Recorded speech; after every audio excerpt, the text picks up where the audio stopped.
Friends, ఈరోజు మనం Guntur bus stand నుంచి చెన్నై మాధవరం బస్ స్టాండ్ వెళ్ళే ఏపీఎస్ఆర్టీసీ బసెస్ ఇన్ఫర్మేషన్ తెలుసుకుందాం.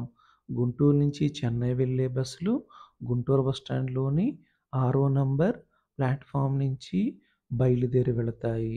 గుంటూరు నుంచి చెన్నై వెళ్ళటానికి ఉదయం 8:20కు సూపర్ లగ్జరీ బస్ ఉన్నది. ఈ బస్ గుంటూరు బస్ స్టాండ్లో ఉదయం 8:20కు బయలుదేరి చెన్నై మాధవరం బస్ స్టాండ్ వెళ్ళేసరికి రాత్రి 8 అవుతుంది. ఈ బస్ కాకుండా గుంటూరు నుంచి చెన్నై వెళ్ళటానికి ఉదయం 9:45కు, రాత్రి 9:15 బస్ ఫెసిలిటీ ఉన్నది. గుంటూరు నుంచి చెన్నై వెళ్ళటానికి టోటల్ జర్నీ 10 అవర్స్ పడుతుంది. గుంటూరు నుంచి చెన్నై వెళ్ళటానికి బస్ టికెట్ రూ. 779గా ఉంటుంది.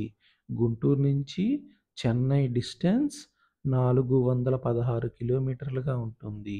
గుంటూరు నుంచి చెన్నై వెళ్ళే బస్సులు Chilakaluripet, Ongole, Singarayakonda, Kavali, Nellore, Naidupeta, Sullurpeta, Tada, Gummidipoondi, Red Hills tollgate, Red Hills bypass మీదుగా చెన్నై మాధవరం బస్ స్టాండ్ వెళతాయి.